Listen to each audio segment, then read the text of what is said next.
hari ukuntu aba promota namwe mujya mugira mu tuntu tw'utubifu ukuntu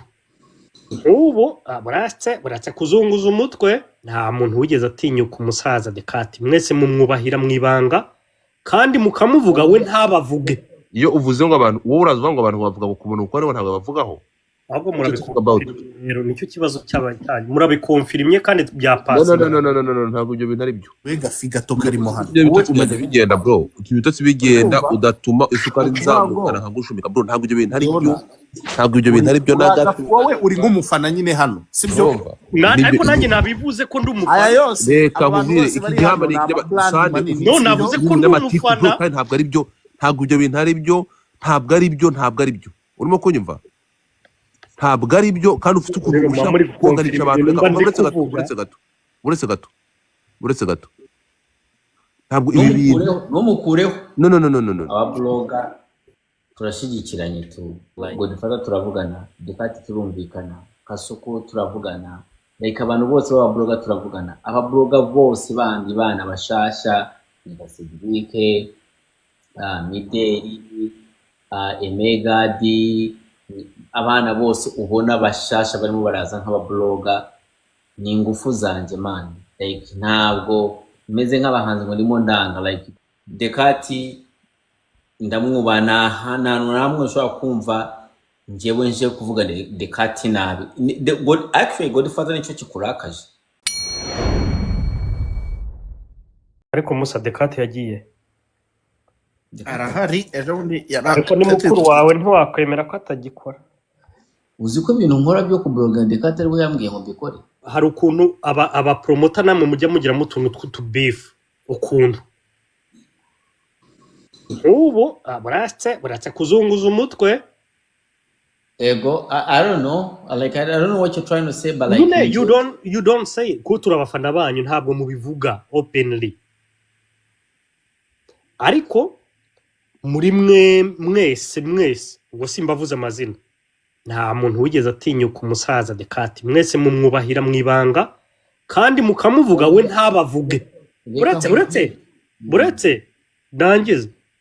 mwe muramuvuga nta mupromota wo mu Rwanda utaravuga Dekati kandi nta numwe muri mwebwe aravuga njyewe namuvuze he uri kumuvuga nona ikinyamatiko bro ngiye kavero kuri yavu ngende bishobora kuba ari nk'ubwa mbere njyewe mvuze nabwo ariko bwabaye nose nge mvuze bitaba sande ashobora kuba ari nk'ubwa nawe umeze nk'abantu bavuga ngo aperi na reyo ushaka ko ufite ikibazo gikomeye Dekati se ni iki ku buryo kumuvugaho muvuga wiki I know like ese niki iyo muvuga ngo muravugaho ninde wazanye undi hano muri ibi muri kuvuga byose biraba future ntabwo cyo kubyo by'amatiku bro ntabwo ibyo bintu ari byiza bro kandi nta kibazo nyine ariko biraba future you think you are that smart kandi ntabwo ari byo ntubaze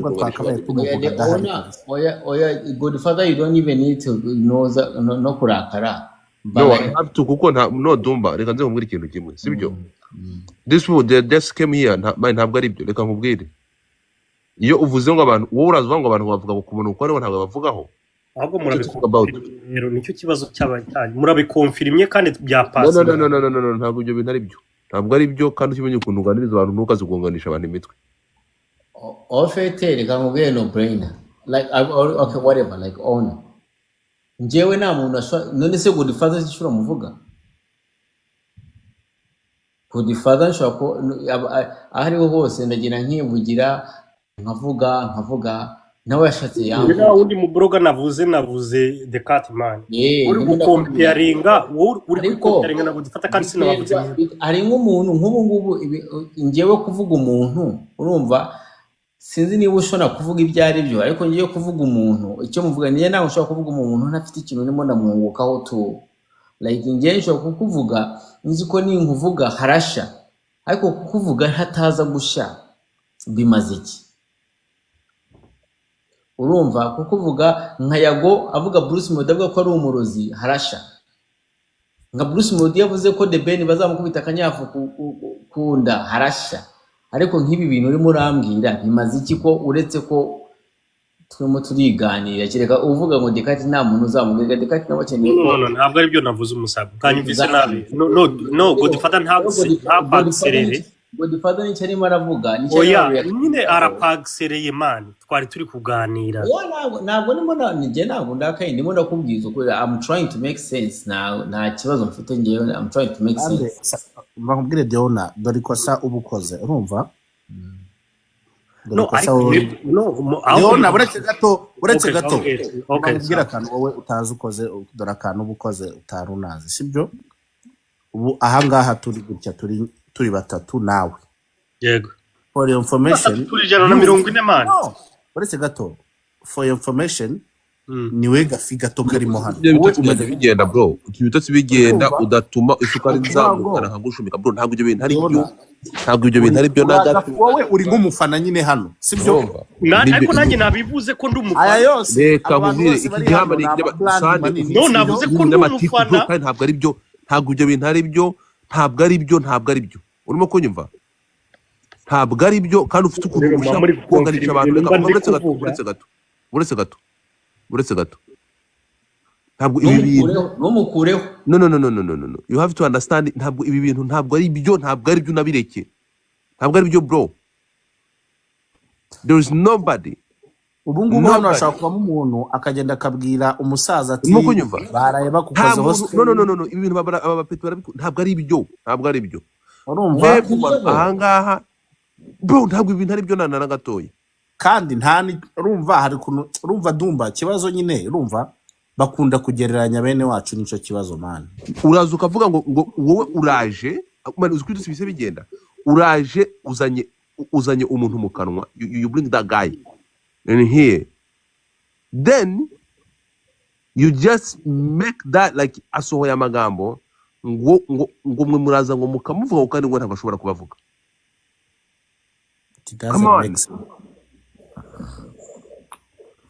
umva bashaka kumubwira bati Dumba yataramye kuri live na Brena yarahari umusaza akagira ngo ufite inaka nta kibazo gihari ntabwo byo mbikunda like listen nobody nta muntu numwe wubakundi ntawe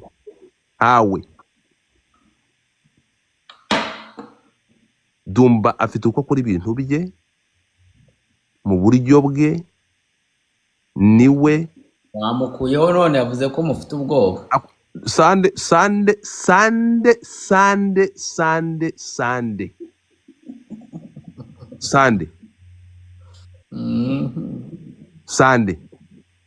akunda kugonganisha abantu ndatse usiye ko nta n'ibintu birenze Dekata ari umusaza Sande ni mushiti wanjye urimo kumva is my G but do not try kuzana polemique zirangaza umwanda don't compare bloggers bro Dumba afite ibyo akora buri muntu wese afite ibintu everyone aba afite umuntu uraza ugafata umuntu ugashaka kumugira ntabwo nigize uramugira igitangaza se Dekate ni Dekate ku giti cye nundi wowe urazana polemique ukazana amagambo ukazana umuntu ukamushyira mu kanwa k'abantu warangiza ngo abantu bamuvuga batamuvuzeho uzi ko ibitotsi bise bigenda mani abantu bashobora kugenda bagakata kano kantu urimo kumva ukuntu no Brena bayigize umuntu urenze niko kantu gasekeje ndaciriritse mani ngayishinga ubu ni sibyo abanyarwanda mukunda nta muntu hano nta mubyeyi w'umuntu hari bro buri wese afite buri muntu wese afite uko abayeho afite uko akora ibintu bye uko nkora ibintu byanjye siko Dumba bikora uko Dumba bikora afite uko uraza ushyira abantu ku munzani ubashyira ku munzani uraje kutugurisha turi birayi nta kindi kiganiro mushobora kuzana kitarimo kuganisha abantu imitwe cyangwa ujya gukompera abantu was talking to Dumba ese umanutse kubera iki you was talking to Dumba gute se ushobora kuvuga ngo abantu ngo uradukurikira ngo no musaza ngo muramuvuga kandi ngo ntabwo ashobora kubona umwanya wo kubavugaho what do you mean Dumba wakurambuye ngombe bayisi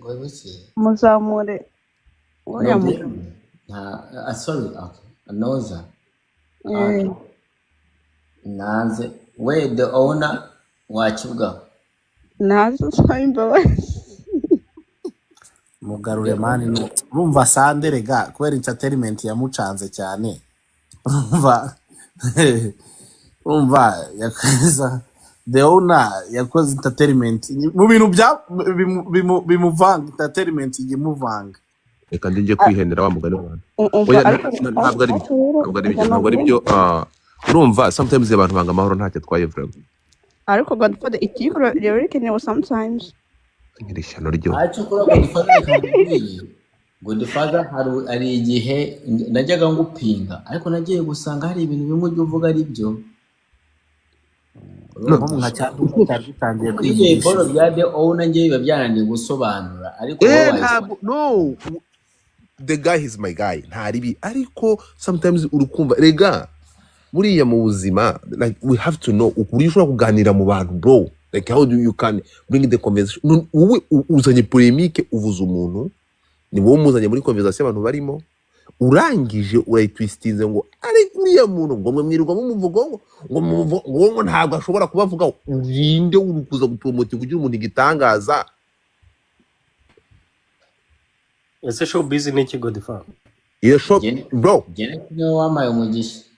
ni umva ndumva ngo ninde waguhaye umugisha gene internet igise rega mubwire nareka ngusobanura ntabwo ari byo ntabwo hano wowe reka nkubaze ikintu kimwe ugasanga mbere y'uko ibyo ngibyo uretse gato basohotse mu uretse gato na Brenda wowe urabizi ahantu umuntu aba ari wewe iyo dufunguye live ahangaha aba bantu batagira content ya YouTube urabizi ubizi neza cyane baba bahari ubu ngubu batangiye kubirikodinga kandi icyo baba bashaka ni intambara buri kantu kose baragakata bareba ahantu ijambo rimwe bakagenda ijambo kurindi nyine mu bateri urabizi neza muri ibi bintu ukaza ugafata amagambo ukayubaka ugashyira amagambo mabi so we don't like that no wumvise ibyo Dumba yavuze ko ari wamwubatse kujya utavuga ko babikase Sande reka tuzesurana umwaka utaha uyu nguyu urangira amahoro ndagusabye niba bibi ibizaba uravuze ngo niwe wakubatse dore uko areba none Sande ndamutiye ko yayagaruye dore uko areba ariko Sande reka Godfather ahita imboroka ahantu hose njye nkubwiza ukuri ukuruka kumva kuko you have to stop the nonsense ukabihagarika bihagarike ntabwo ari ibintu by'umugabo stop bihagarike ntibikwiye kuko urabizi neza urabizi ingaruka bishobora gutera nta muntu utinya undi ntawe urya kwa nyina ariko sibyo abantu baratwistinga ntabwo mbishaka ntabwo ari byo ese Godfather ingaruka bishobora gutera njyewe atari wowe navuze ngo urugero njye gutanga urugero noneho ingaruka byakugiraho nibi no buretse Godfather njye gutanga urugero baba YouTube babwira ba recording mvuze ngo Godfather yapfukamiye Dumba atari we wabivuze atari Dumba niba utazi guterura interuro y'ikiganiro gutangiza ikiganiro wajya uceceka ukajyana n'icyo abandi bateruye kuko demo uremera ko iyo ushatse guterura conversation ngo itangize intambara bro nandi kugana na Dumba man ntabwo wacyumvise cyose Can I talk please mwiriwe muraho ntabwo wari uhari baretse Dumba mari monsieur Dumba atangiye iyi live mari okay ngatubwire mama ufite amatiku uri umuntu w'umugabo ariko ufite ikintu twakwita ubushanutsi cyangwa ubushomyi I'm sorry to say so ariko mumbabarire ariko ntabwo bikora amakuru vraiment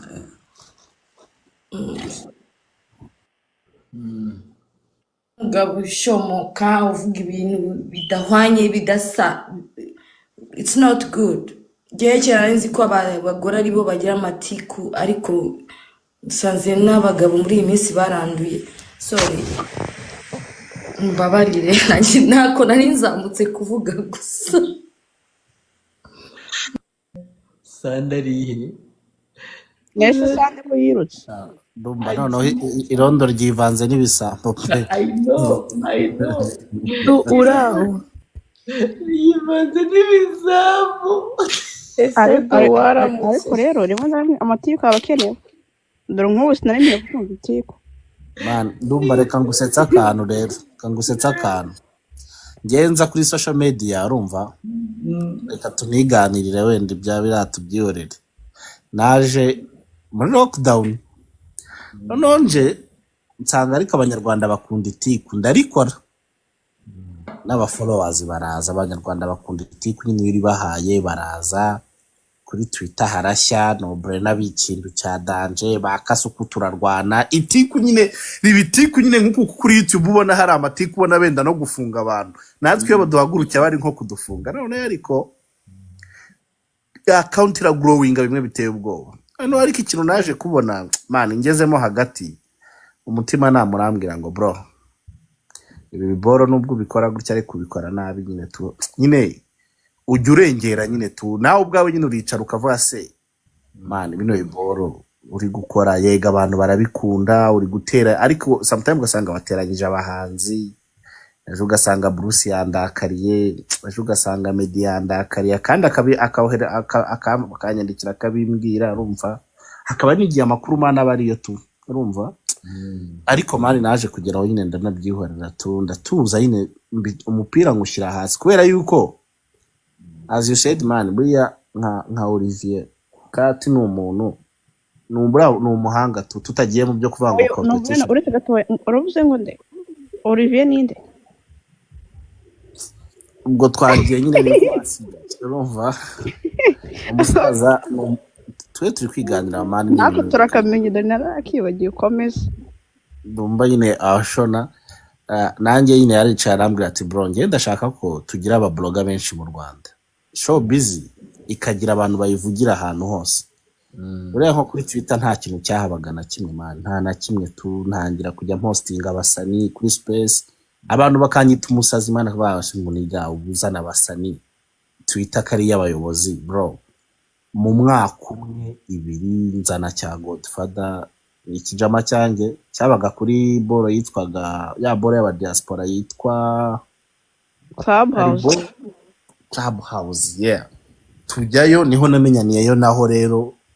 nawe nyuma za ku mihanda ariko man kankubwiza ukuri show busy yacu ikeneye aba blogger benshi ndumva n'ibikundo uzazamure n'abana 10 na 20 nawe uzabereka inzira nushaka uzabahe akaboko gusa oya abo dufite nabo ngabo nta bandi dukeneye tubabarira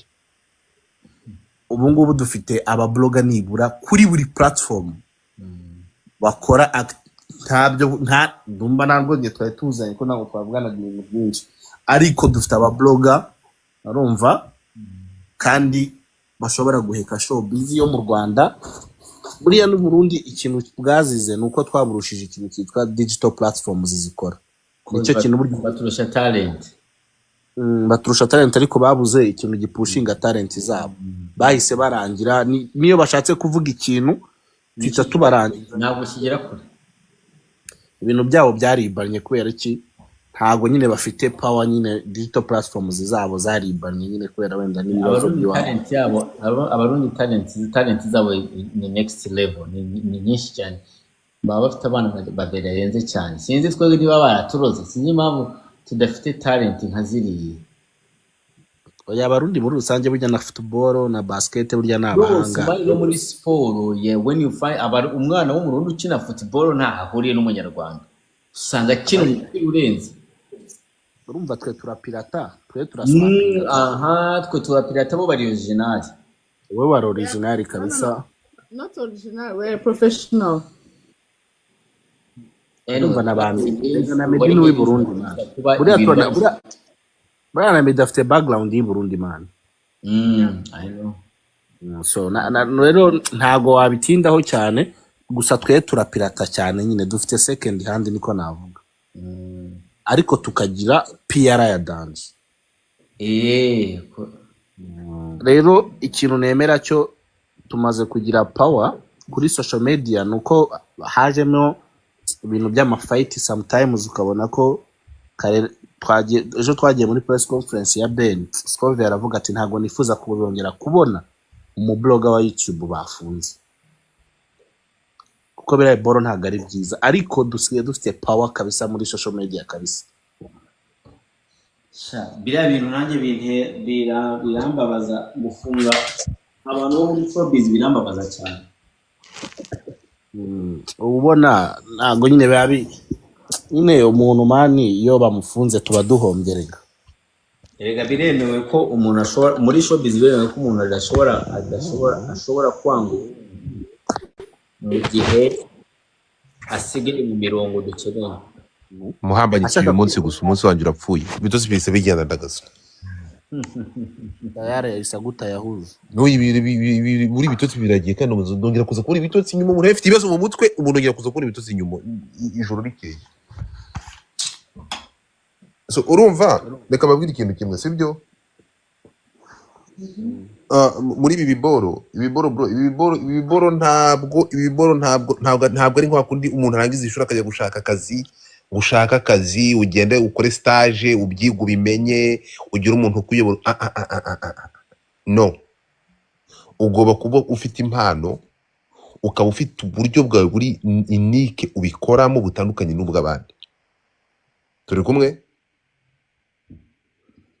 We need just one thing, to respect each other. Hakabaho kubahana, haba hari amahirwe, you can get some information kuri mugenzi wawe, you do your stuff. Ibintu hano bitangira nta mushahara babifitemo, batabitegerejemo inyungu yari yo yose, they are doing it kuko bifitemo nk'impano cyangwa bibarimo. You're right. So, like nukuzahangaho ugatangira gufata umunzani ukawuterekaho abantu, this person is better than what. So ibi ngibi rero iyo ubizanye gutyo ukabikora sinzi no this guy arakuhamagara kuri telefone akabikubwira gutya the same way, ntabwo mbikunda, ntabwo ari byo gutya. Ariko urabona runaka why kubera kujya kuzana ubwo buntu butameshe budafite, for which reason biraza gufasha iki? Ariko God uragira ngo ntabwo wabyegereje umutima cyane. No byegereje umutima kuko ntabwo mbikunda Dumba. Impamvu ni iyi, kuko ngiye mba sinzi, it's like ni nko gutera ibuye, abashaka gutera ibuye ngo arebe like it's some stuff for someone, ntabwo ari byo kuko agonganisha abantu. Ariko ako ni akagabo kawe niwo wagakoze. So urukumva rero ntabwo ari byo, ntekereza ko we can do better. Godfather nawe uhita umuboroka rero. We can do better, tugakora ibintu, ntabwo ibintu akagabo ka Godfather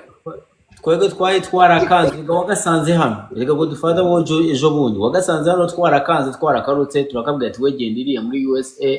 ntabwo tukuzi, ntabwo uzi byari byo, uraza urakubwiriza hano ukashyira mu bagore bacu, ubu gasigaye kavuga ubugambo tutazi. Ni akazi kawe God. Sande ni umuntu ufite ibikorwa yakoze, apana ibyo yakoze social media. Sande ni umuntu ufite ibikorwa yakoze Dumba. Uyu ni umutipe wakoze ibikorwa, ni umuntu ufite izina, niba kugira izina, ni umuntu ufite ibikorwa akora, amaaktivite yaragenda, uzamwumva kwa Alisudi. It's okay and I do respect him. Ni umuntu muzima. Erega ndamuzi Sande, narimuzi. Sande ntabwo ari umwana mubi, ariko nyine nkuko buri wese wese agira weakness ye. Ngewe n'ubwa mbere Sande ndakaje. Sande umuntu yigeze kumpamagara arambwira ngo Dumba, ndashaka ko unsaba amafaranga yose ushaka mvugane na Super Sex.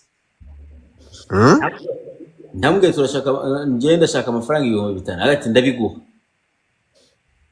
Ndamubwiye turamva 5,000 ate. Ndavuga ati amafaranga ndayariye. Bijyanye n'ukuntu nzi ubundi Super Sex ari mu bantu ba mbere bankunda ku isi. Super Sex ndajya ngo bu agahita aza yiruka. Super Sex nana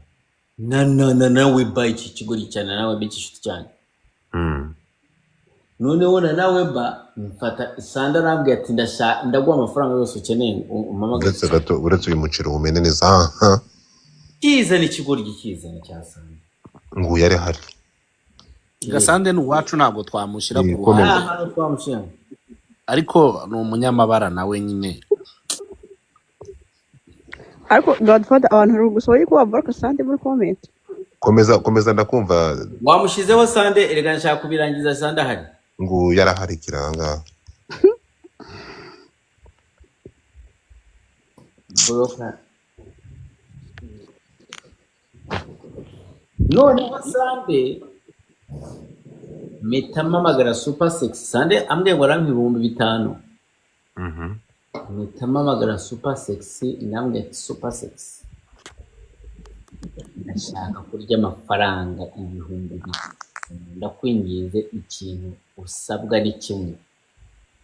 Ubundi abakobwa iyo mabwira ibyo bintu ntabwo bajya banga. Bose abakobwa bose. Nawe ati ikintu usabwa ni kimwe. Kwitaba telefoni ya Sande. Kwitaba gusa. Nkirira 5,000.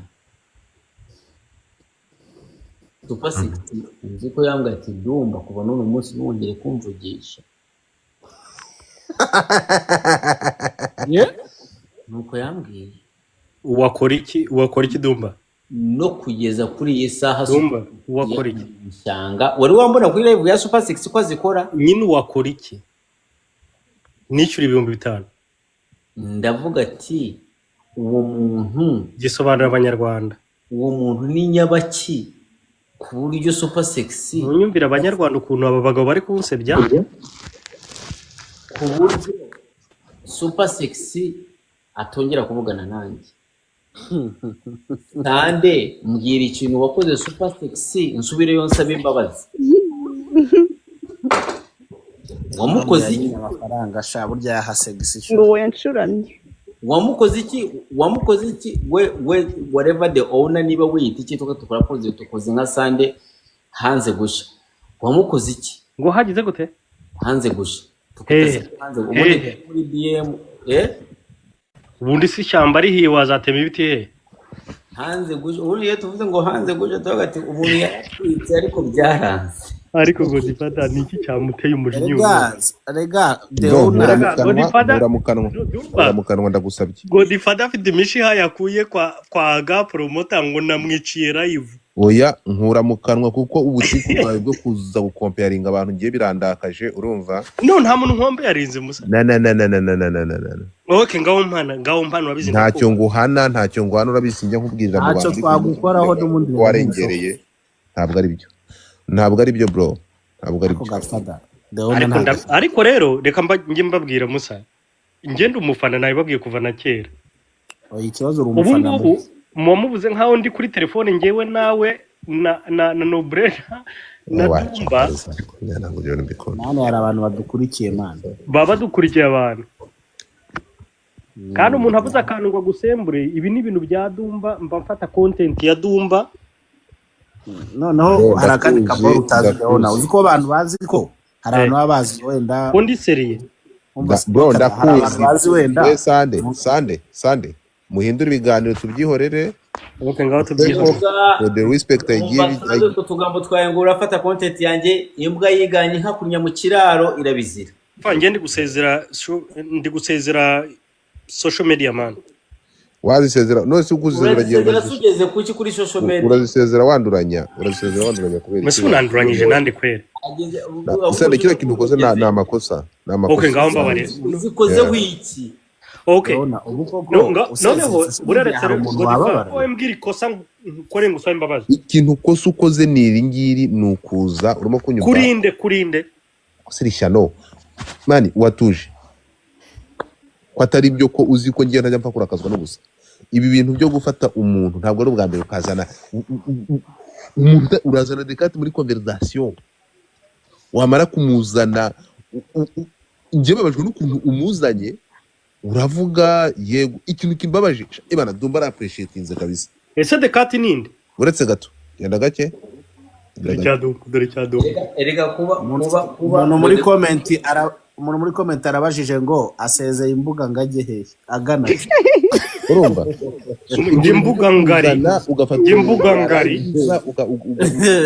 Nsezeye imbuga ngari. None se ubundi yes Godifar mbwira rata mbwira musa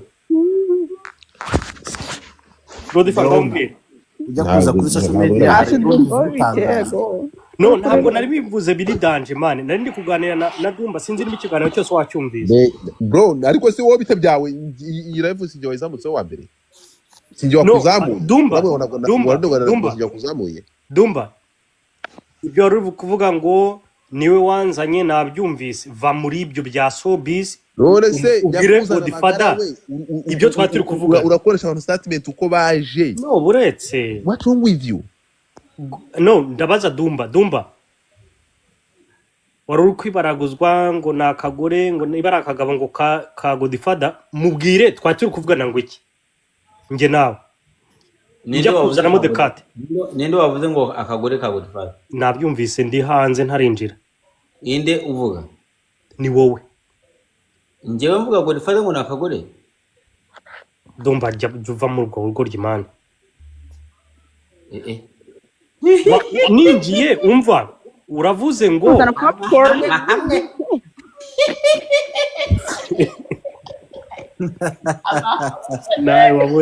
nawe wabonye inkota ikubita abantu ibyo bitinya Godfather simbitinya mana God bwira ikigoryi cyawe n'ubundi niwo wakizanye God ni kigene nge ndakimanura vuba n'igitanya ko mu buryo ubugoryi bwire kisinde ariko Sande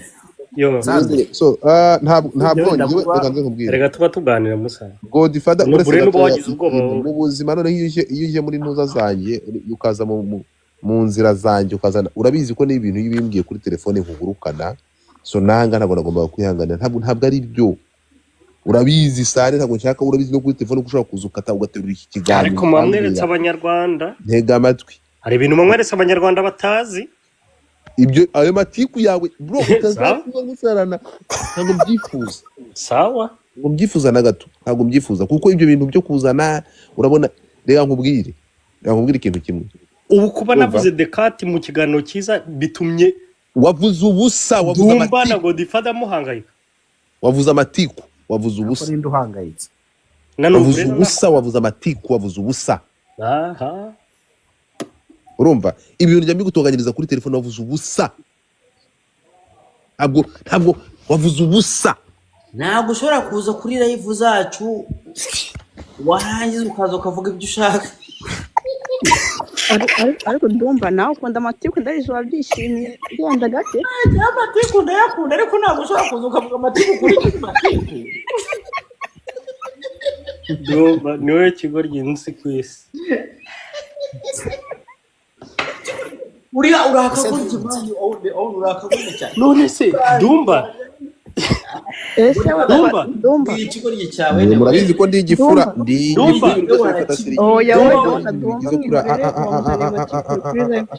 sagara Dumba dore ibintu abasaza babishakira kuko izina navuze ngo iki Dumba ibyo bisubiremo navuze ngo iki Dumba ibyo bisubiremo navuze ngo iki nsubiramo ibintu byawe wowe urinde nsubiramo ibintu byawe nyine izina navuze ryitwa ngo iki je nsubiramo ibintu wavuze wowe urinde manure wo Godfather naru izinzerese byatuma ngo the thing is buri muntu wese afite uko yubaka ibintu bye hari abantu bumva ko like kubura urumva cyangwa gusarana cyangwa guhabura kugira igitinyiro byakara survive ntabwo ngiye ari Godfather mfite uko nkora ibintu byanjye Godfather numva ko ninjye we can chill tugaseka igihe cyo guseka tugatera brage ukanyurira igihe cyo kunyurira tukaba kuko ndi umuntu tukaganira urimo kunyumva but the time to give my opinion no guko blogging ibyo mbloginga brage ndazishyira iruhande we do what we have to do ngakora akazi kanjye kandi ibyo ngibyo abantu bakabinyubahira ibyo ngibyo birashoboka sibyo hari undi uvuga ati ntabwo ngiye nakwimenyereza abantu uvuze akamukubita ikibando ku munwa ntumenyere ndimye ndakasa mutwe ndi umuntu nduku nteye buri muntu afite ukuntu atwara ibintu bye sibyo rero kuzamuka ukaza ugafata abantu ukabashyira ku munzani urumva ugashyira abantu ku munzani ukavuga ati the person is better kwiye contract yasinywe ntabwo bikunda nta munsi numwe za promoting music nka Dumba ntabwo bishoboka ntabwo ibyo bizabaho Dumba akoresha amagambo Dumba akoresha inyandiko Dumba akoresha umubiri we gupromotinga music my friend sibyo? kandi n'ikindi kintu ugiye kureba ikindi kintu nongeye aho ngaho abantu b'ababloga unlike abahanzi ni abantu badashyigikirana ariko ababloga turashyigikiranye tu like unsangana nawe na turimo turi kuri the same live haba kuri Twitter ntabwo naje of course nayo discriminatinze bari nko kuri TikTok tuba turi kumwe kuri Instagram ushobora kuza kuri Instagram yanjye I've never been with no brainer ariko ntabwo nta no brainer nubwo wambwiye ko njyewe ngo nanze kugusubiza nuko ntakubonye imana ariko nari impunzi kuri Twitter kuri umuntu utwika kuri Twitter kandi if I really iyo nza kubona ahantu no brainer nzi wanditse no brainer nzi yanyandikiye I would really answer you with nyine nigishika tu like ariko Godfather turavugana Dekati turumvikana Kasuku turavugana like abantu bose b'ababloga turavugana ababloga bose bandi bana bashasha Cedric Mideli Emegadi abana bose ubona bashasha barimo baraza nk'ababloga ni ingufu zanje man like ntabwo meze nk'abahanzi ngo ndimo ndanga like baza barambaza umwana akaza afite abafollower 0 akagira abafollower 20,000 baza 50,000 aciye kuri njyewe n'iki so like Dekati ndamwubana hananu namwe ushobora kumva njyewe nje kuvuga Dekati nabi actually Godfather nicyo kikurakaje na hano na hamwe wari wumva mvuga Dekati ujye ubona nkora ibintu byanjye Dekati na hano na hamwe wari mwumva avuga Dombo urumva ariko noneho umuniga nk'uwo nguwo akaba ibyo bintu afite ubwenge buke bwo kubirikonesa ikintu kidakaje ni iki urukonyumva kuzana kuba ashobora kuzana akavuga ku muntu it's okay siko bimeze ariko uravuga ngo uzanye umuntu Dombo arakubwira ati ewana ngiye mvugana nawe gakeya the guy kabisa nta kibazo ariko yabonye ibintu byaje ewana utanze compliment nzima ngo mwebwe ngo mutera ibiganiro ngo mukamubaho kandi ngo ntabwo ari umwanya wo kubavugaho Jesus Christ so deja bro reka nze nkubwire niba ari umuntu nguyu no brainer aba bantu brainer Dombo ndagwenge njya kuri nubwo iki kicucu nacyo kijano gikavuga ngo baranyakiye kuta mwo gahamba mwe mwanyakiriye kuri tutamwanyakiriye mute ko nageze kuri tutangasanga mwarakoze agatsiko ka Boko Haram mu cancel no brainer iki ngiki kiri kuvuga ngo babaragize ariko urabizi ko nakuryamye igihe kinini kandi ndakwemera uriya uri indyarya ntabwo agomba ngo ntiryarya Godfather tugende gake na Twitter ntabwo yanyakiriye icyo mvuga ariko Dekati ndavuga ngiye ku cyanjye wewe wigira Dekati uwo nguwo okay tugenda gake wewe wafatanyije na Dekati uwo nguwo yaragira avuga ati twumvikane ikintu kimwe urugumba Dombo bro Dekati arazambwira ati rega nkubwire umusa from nowhere Dekati ntubazi ko yabonye nimero yanjye aranyamamagara ambwira ati umusa ntihagire ntabwo nakoresha iryo jambo ambwira ati ntihagire umubyabiga mubya mukoresha ati ntihagire ukumenyera urimo kunyumva yego ngera ngo njya nkoresha amagambo ambwira ati please be you urimo kumva the guy arakubona akabona ufite potential urimo kumva he was being there for me supporting urimo kumva he was being since day one paka na kugeza uyu munsi urimo kunyumva so rero kubona umuntu uyu nguyu aza hano urimo kumva nguyu no brainer ahari nguyu no brainer ahari warabizi urukumva Dekati from now he became my friend urimo kumva the guy utagira jealousy since from uwo munsi ariko rero kubona umuntu nguyu uza hano ugashaka kuza gucabiranya ushaka kwerekana ko like what's wrong with you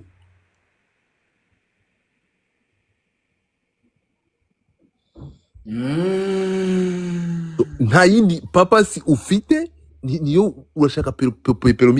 polomiki faka niki rero ndakaye ntabwo njya mvuga neza mvuga ururimi ariko ibisanzwe nubwo uzi igifaransa neza cyangwa icyongereza ntuzanyurire harya ugiye kwa prenga nagiye ngo ndabivuga ngo nk'umuntu utari mu diaspora washyira ugiye gutema ibiti harya wa prenga mu ruhe rurimi ubitemesha uruhe rurimi ra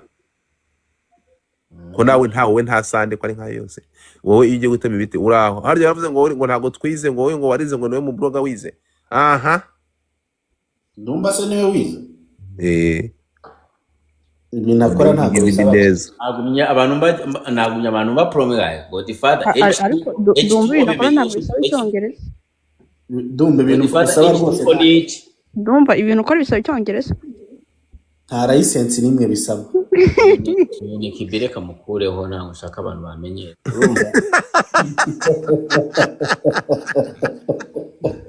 ndumva mazura kaina intewe na sande uretse gato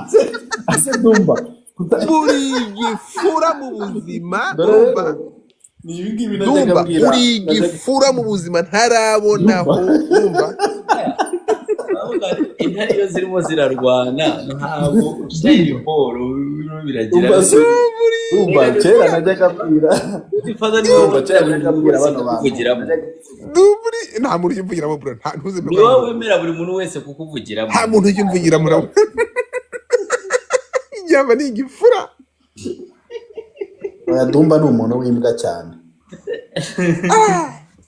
mureke mbasetse rero kera ntabwo manyereye cyane gift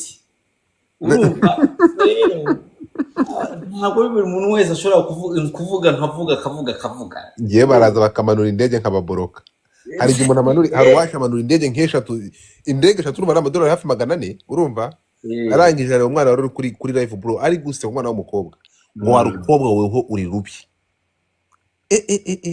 muri mpuzambi nahise ndavuga ati mabera nyoko ndakuborotse n'indege zawe kandi ntabwo zigusubiza